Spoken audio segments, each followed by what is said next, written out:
श्री गुरुभ्यो नमः. अंतर्ब्रह्मच्या आजच्या या व्हिडिओत आपल्या सगळ्यांचं मनपूर्वक स्वागत आहे. माझा प्रवास या व्हिडिओ सिरीजच्या माध्यमातून आपण आजवर माझ्या आध्यात्मिक प्रवासाविषयी ऐकत आला आहात. आजच्या या व्हिडिओच्या माध्यमातून आमचं पहिलं गिरनार दर्शन मी आपल्यासमोर मांडत आहे. 22 मार्च 2022 रोजी गिरनार यात्रेला जाऊन तिथं दर्शन घ्यायचं असा आदेश आला होता. या आदेशामागची पार्श्वभूमी मी आपल्याला थोडक्यात सांगते. जानेवारी महिन्यामध्ये माझ्याकडे एक मध्यमवयीन स्त्री PLR करून घेण्यासाठी आली होती. PLR करून घेण्याचा तिचा व्यावहारिक हेतू होता.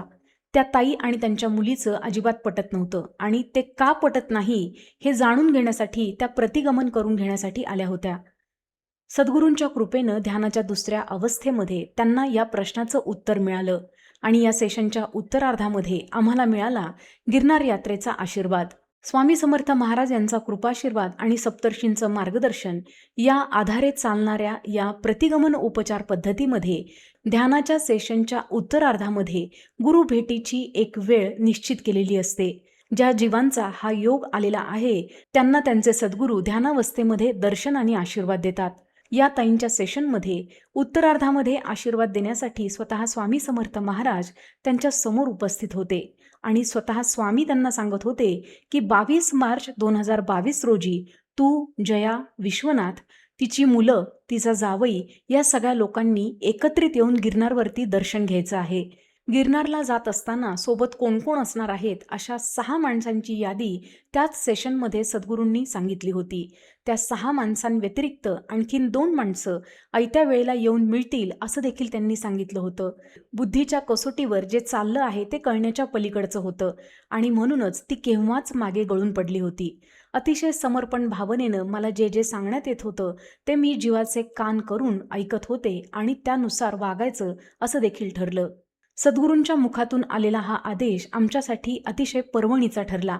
सेशन झाल्यानंतर आमच्या आनंदाला पारावार नव्हता. आमच्या सगळ्यांच्या आयुष्यातील हे पहिलं गिरनार दर्शन होतं. त्यामुळे आम्ही आता आतुरतेनं वाट पाहू लागलो 22 मार्च 2022ची. गिरनार दर्शनासाठी पुण्यावरून जर जायचं असेल तर वेरावळ एक्सप्रेस हा अतिशय सोयीचा पर्याय आहे. त्यामुळे विश्वनाथने उपलब्ध असलेली तिकीटं लगेचच बुक करून टाकली आणि आमचं गिरनारला जायचं पक्क ठरलं. यानंतरही जसे लोक माझ्याकडे येतील तशी मी सेशन्स घेत होते. असंच एकदा माझ्या भावाचा मित्र माझ्याकडे सेशन करून घेण्यासाठी आला. व्यावहारिक आयुष्यामध्ये अजिबात कुठलीही समस्या नसलेला हा मुलगा आपल्या आध्यात्मिक प्रवासाविषयी जाणून घेण्यासाठी अतिशय उत्सुक होता. नेहमीच्या पद्धतीनं प्रीटॉक करून झाल्यानंतर सेशनच्या दुसऱ्या टप्प्यावरती हा मुलगा ध्यानाच्या खोल अवस्थेमध्ये गेला.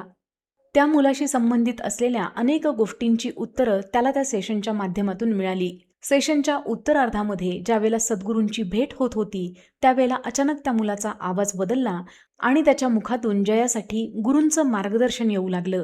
या मार्गदर्शनामध्ये तुम्ही 6 लोक जाणार आहात आणि आयत्या वेळी आणखीन 2 व्यक्ती येऊन तुम्हाला मिळतील, त्यांना घेऊन गिरनारचा प्रवास करायचा आहे, हे ध्यानात असू दे असं सद्गुरूंनी सांगितलं.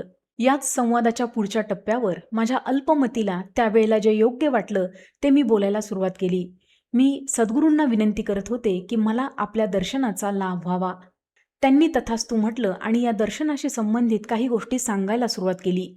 गिरनारवर दर्शनासाठी येत असताना तुम्ही पायऱ्यांनी चढत वरती यायचं आहे. सोबत काठी न घेता चालायचं आहे. या प्रवासादरम्यान मी म्हाताऱ्याच्या रूपामध्ये तुला दर्शन देईन आणि स्वतःहून तुला काठी देईन असं त्यांनी सांगितलं. सद्गुरूंच्या मुखातून हे प्रत्यक्षात ऐकत असताना माझी मनस्थिती काय होती हे मी आपल्याला शब्दात सांगू शकत नाही.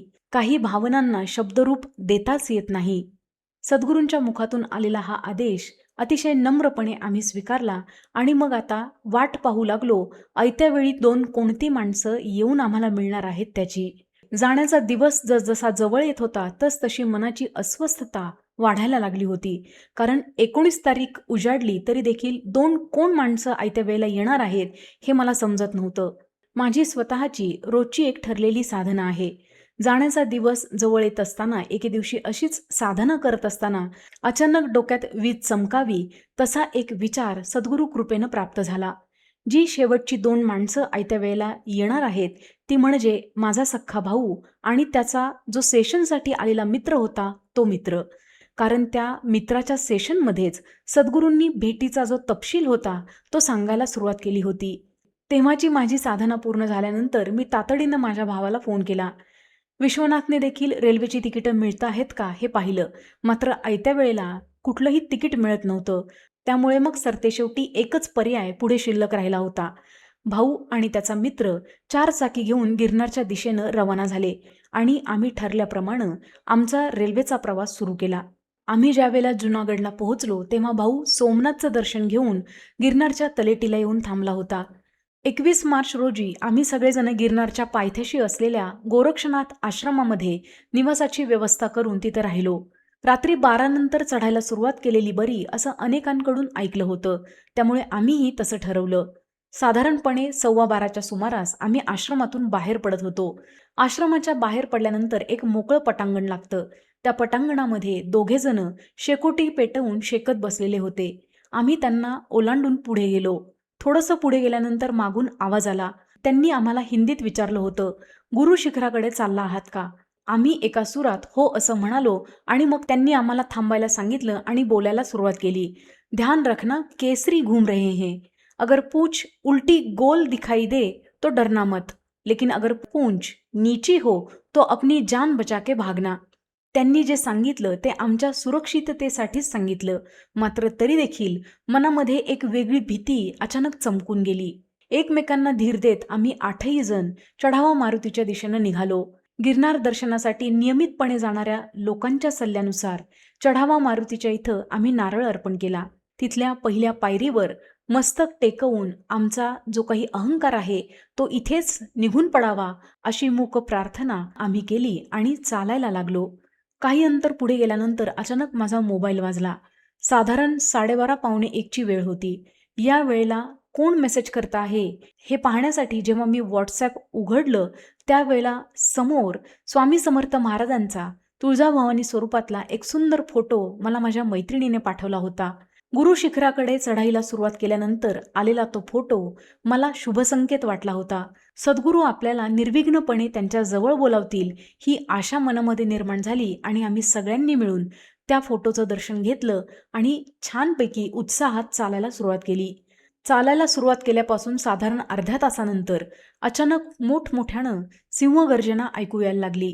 अंधारामध्ये आवाज कुठून येत आहे हे कळायला काही मार्ग नव्हता. त्या गर्जनेनं मात्र आम्ही प्रचंड घाबरलो होतो. हातात असलेले मोबाईल आणि टॉर्च पटापट बंद केले आणि श्वासाचाही आवाज होणार नाही याची खात्री घेत आम्ही शांतपणे एका जागी उभे राहिलो. माझ्या मनामध्ये नको नको ते विचार येत होते.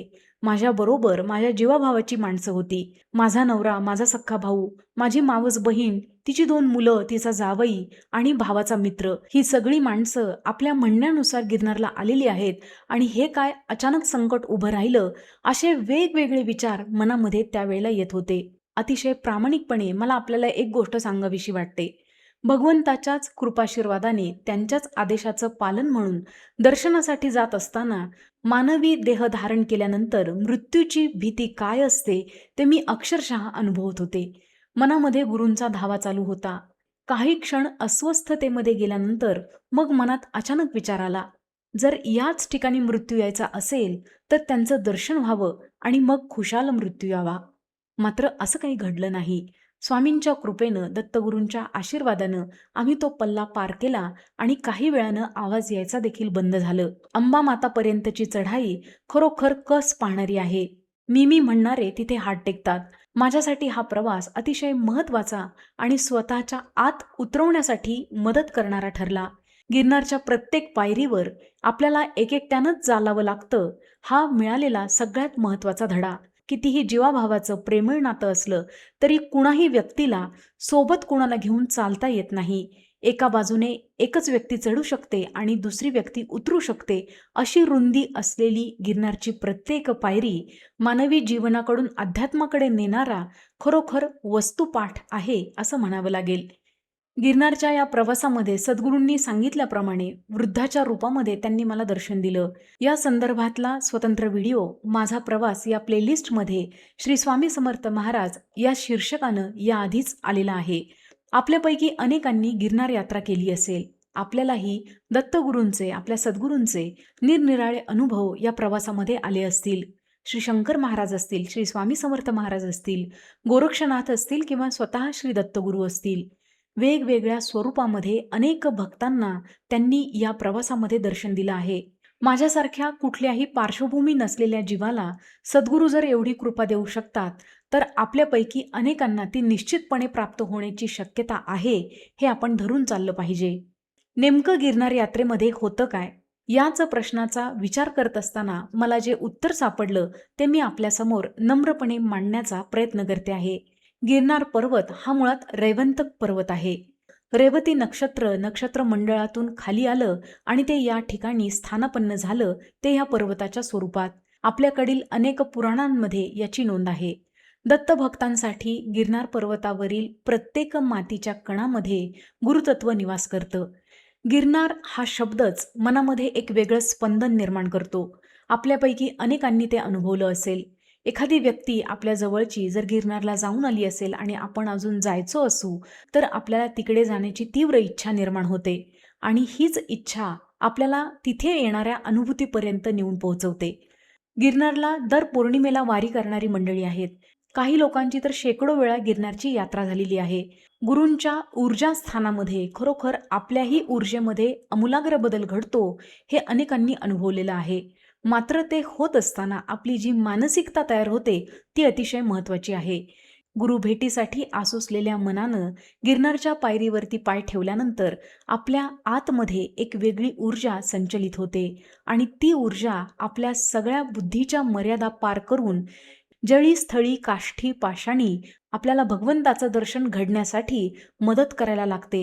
आणि म्हणूनच गिरनार यात्रेमध्ये अगदी झाडं पानं फुलं माणसं पशु पक्षी प्राणी यांच्या स्वरूपामध्ये दत्तगुरू आपल्याला दर्शन देतात, ही अनुभूती अनेक दत्तभक्तांनी घेतलेली आहे. दत्तगुरूंचं तपोस्थान असलेली ही जागा इतकी पवित्र, इतकी ऊर्जावान आहे की आपल्या सगळ्यांच्या शारीरिक मानसिक भावनिक मर्यादा ओलांडून ती आपल्याला त्या ऊर्जेचा अनुभव घेण्यासाठी पात्र करते. 10,000 पायऱ्या चढून जाऊन सद्गुरूंचं दर्शन घेणं आणि त्यांचा कृपाशीर्वाद प्राप्त होणं, हे वरवर आपल्याला यात्रेसारखं जरी दिसत असलं तरी देखील प्रत्येकाच्या ऊर्जेमध्ये जे काही रूपांतरण होतं ते केवळ अनुभवण्यासारखं आहे. आपल्याही आयुष्यामध्ये ही अनुभूती लवकरात लवकर आपल्याला प्राप्त होवो आणि आपली गिरनार यात्रा लवकर सुफळ होवो, ही सदिच्छा सद्गुरूंच्या चरणी व्यक्त करते आणि आज या व्हिडिओमध्ये इथेच थांबते. पुन्हा भेटूयात असाच एक छानसा व्हिडिओ घेऊन. तोपर्यंत श्री स्वामी समर्थ.